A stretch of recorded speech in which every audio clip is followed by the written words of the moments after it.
Have you ever taken off your socks at the end of the day and noticed deep marks around your ankles? Or maybe your shoes feel tighter by evening, even though you didn't eat anything unusual. If you're over 60, swollen ankles can feel scary. Many people immediately think, is this my heart? But here's the surprising truth. In many cases, it's not your heart at all.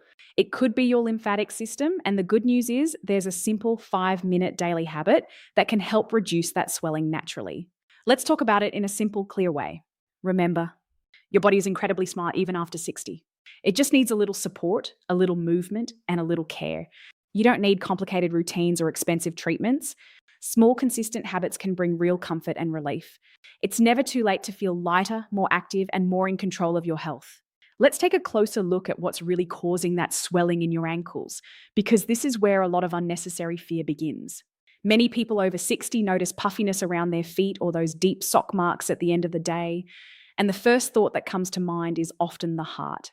That reaction is completely understandable, but in many everyday cases, it's not actually your heart that's responsible. Your body has more than one circulation system. Most of us are familiar with the heart and blood vessels, but there's another system quietly working in the background called the lymphatic system. Think of it as your body's natural drainage network. Its job is to collect excess fluid, waste, and toxins from your tissues and move them back into your bloodstream so they can be filtered and removed. Now, here's the important part. Unlike your heart, which has a strong, steady pump, the lymphatic system doesn't have a central pump at all. It relies almost entirely on your body's movement, especially your muscles, to keep fluid flowing. Every time you walk, flex your feet, or even shift your legs slightly, you're helping that system do its job. But when you sit still for long periods, especially with your feet down, that movement slows dramatically.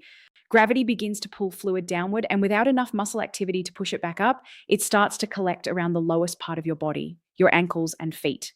This is why you might notice that your ankles look fine in the morning but become swollen by evening. Overnight, when you're lying down, your body is more level and fluid redistributes more evenly. But during the day, especially if you're sitting or standing in one place for too long, that fluid gradually settles downward. Let me give you a simple example. Imagine a garden hose lying flat on the ground with water flowing through it. Everything moves smoothly. Now imagine lifting one end high while the other stays low. Water naturally gathers at the lowest point. That's very similar to what happens in your body when movement is limited and gravity takes over. Another thing to understand is that as we age, the efficiency of this drainage system naturally slows down a bit. The vessels that carry lymph fluid can become less elastic, and the surrounding muscles may not contract as strongly as they used to. So even normal daily habits like sitting while watching television, reading, or using your phone can quietly contribute to fluid buildup over time. Now, this doesn't mean swelling should always be ignored. Persistent or severe swelling can sometimes be linked to other conditions, and it's always wise to pay attention to your body. But in many common situations, especially when the swelling comes and goes or improves with simple movement, the lymphatic system is playing a much bigger role than the heart. There's also a small clue your body gives you. If you press gently on the swollen area and it leaves a temporary dent, or if the swelling reduces after you elevate your legs or take a short walk, that often points toward fluid pooling rather than a serious circulatory problem. Your body is essentially telling you, I just need help moving this fluid along. And the beautiful thing is, your body already knows how to fix it. You just have to give it the right support. Movement becomes your greatest ally here. Even small, gentle actions can wake up that drainage system and encourage fluid to move back where it belongs. This is why understanding the real cause matters so much. When you realize that your body isn't failing you, but simply asking for a bit more movement and support, the fear starts to fade.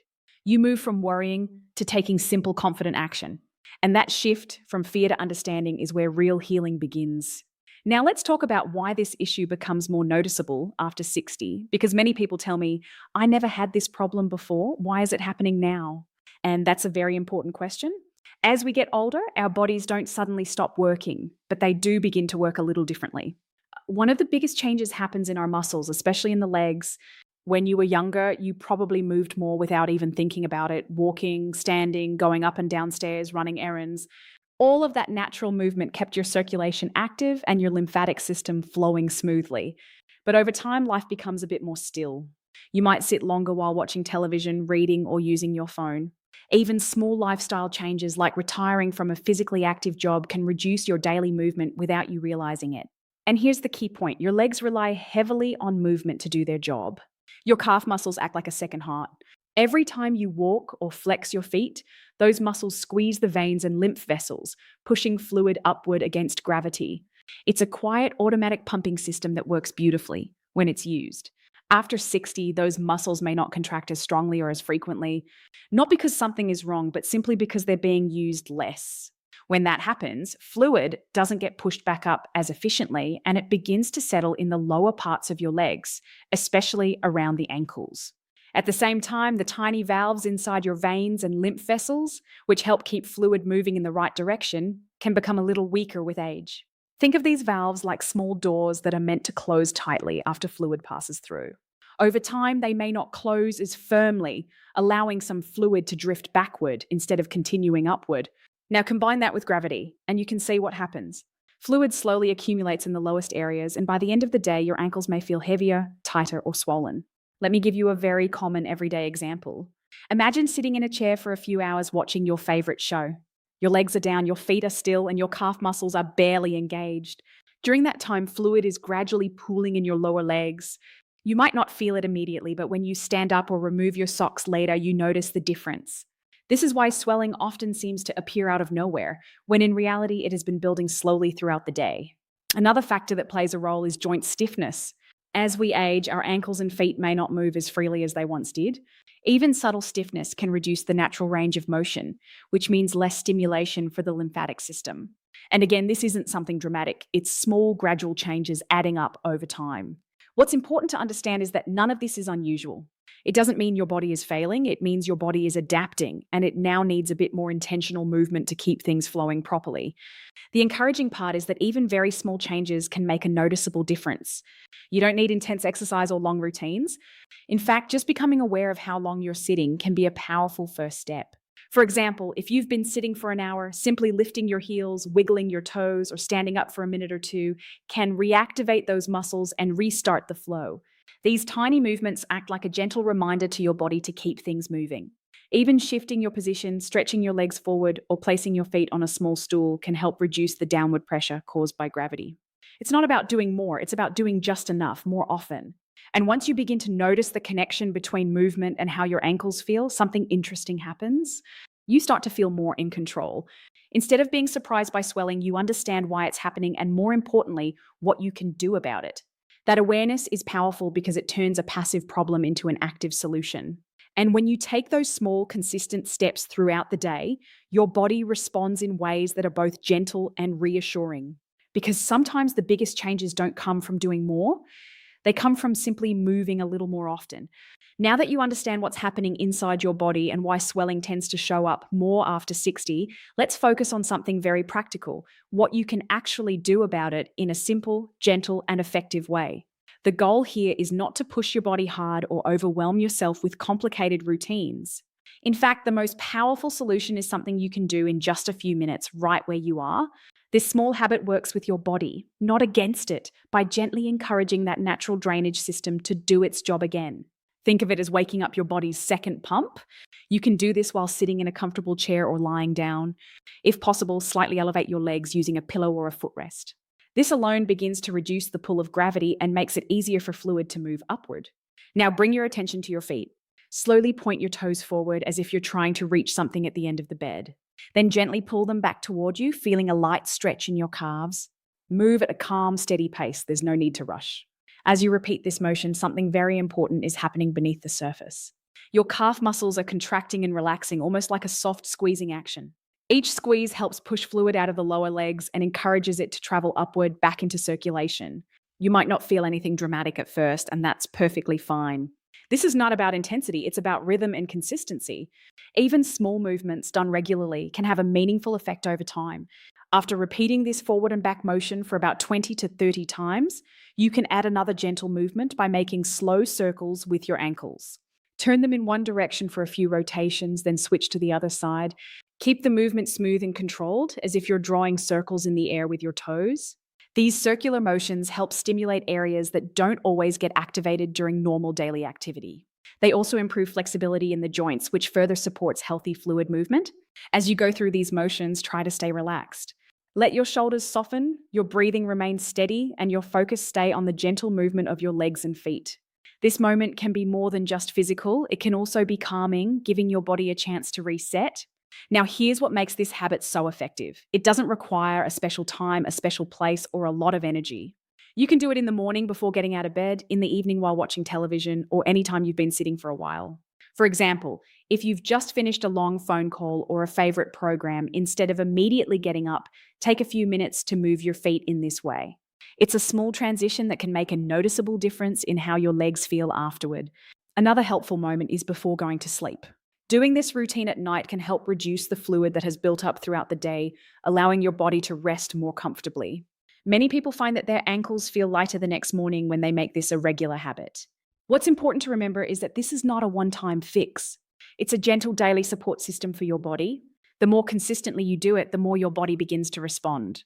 Over time, you may notice less tightness, less heaviness, and more comfort in your legs. And perhaps just as importantly, you begin to feel a sense of control again. Instead of reacting to swelling after it appears, you're actively helping prevent it from building up in the first place. There's something very empowering about that, knowing that a simple 5-minute habit can support your body in such a meaningful way. You don't need to push harder, do more, or change everything at once. Just start with this one small step, done regularly and with care, because sometimes the simplest movements are the ones that carry the greatest healing power. Now that you have a simple routine to help your body move fluid more effectively, it's important to understand that your daily habits play just as big a role. In fact, what you do throughout the day often matters more than what you do for a few minutes at a time. The goal is to create a lifestyle that gently supports your body's natural flow without stress or complexity. Let's start with something that might surprise you: hydration. Many people think that if their ankles are swollen, they should drink less water, but in reality, the opposite is often true. When your body doesn't get enough water, it tends to hold on to the fluid it already has. It's a protective response. This can actually make swelling worse, not better. When you stay properly hydrated, your body feels safe letting go of excess fluid. The lymphatic system can move more freely, and your kidneys can do their job more efficiently. You don't need to force yourself to drink large amounts all at once. Just take small sips throughout the day, keeping your body gently nourished and balanced. Next, think about walking, not as exercise, but as medicine for your circulation. You don't need long or intense walks to see benefits. Even 10 to 15 minutes of slow, steady walking can activate your calf muscles and encourage fluid to move upward. It's one of the most natural and effective ways to support both your blood circulation and your lymphatic system at the same time. If going outside isn't always possible, even walking around your home can help. Moving from one room to another, standing up and taking a few steps every hour, these small actions add up more than you might expect. The key is consistency, not distance. Another powerful habit is elevating your legs when you rest. At the end of the day, your body has been working against gravity for hours. Giving your legs a chance to rest in a slightly elevated position allows fluid to move back toward the upper body more easily. You don't need to raise your legs very high, just placing them on a pillow or a small stool can make a difference. This is especially helpful while watching television or relaxing in the evening. Instead of letting your feet stay on the floor for long periods, give them that gentle lift. Over time, this simple adjustment can reduce the pressure in your ankles and help prevent fluid from building up. It's also important to be mindful of how long your legs remain in one position. Sitting with your feet down for extended periods can slow circulation significantly. Even crossing your legs for too long can affect how fluid moves through your lower body. Try to create a habit of changing positions regularly. If you've been sitting for a while, stretch your legs forward, rotate your ankles, or stand up briefly. These small shifts help reset your circulation and prevent fluid from settling.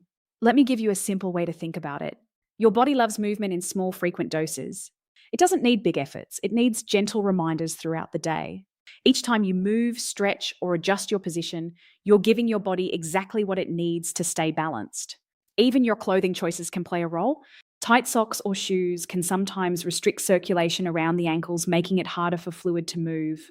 Choosing comfortable, well-fitting footwear and socks that don't leave deep marks can support better flow without any extra effort. What's beautiful about all of these habits is how simple and natural they are. There's nothing extreme or overwhelming here. It's about working with your body, not forcing it. And when you begin to combine these small actions, staying hydrated, moving regularly, elevating your legs, and avoiding long periods of stillness, you create an environment where your body can function more smoothly. Over time, these gentle adjustments become part of your daily rhythm. You don't have to think about them as tasks or routines, they simply become the way you live. And that's when the real transformation happens, not just in how your ankles look or feel, but in your overall comfort and confidence. Because when you support your body in these small, consistent ways, it responds with something very valuable, a sense of lightness, ease, and balance that carries you through your day. And sometimes it's these quiet daily choices that make the biggest difference of all. So the next time you notice swollen ankles, don't panic. Take a moment, move your feet, and support your body the simple way.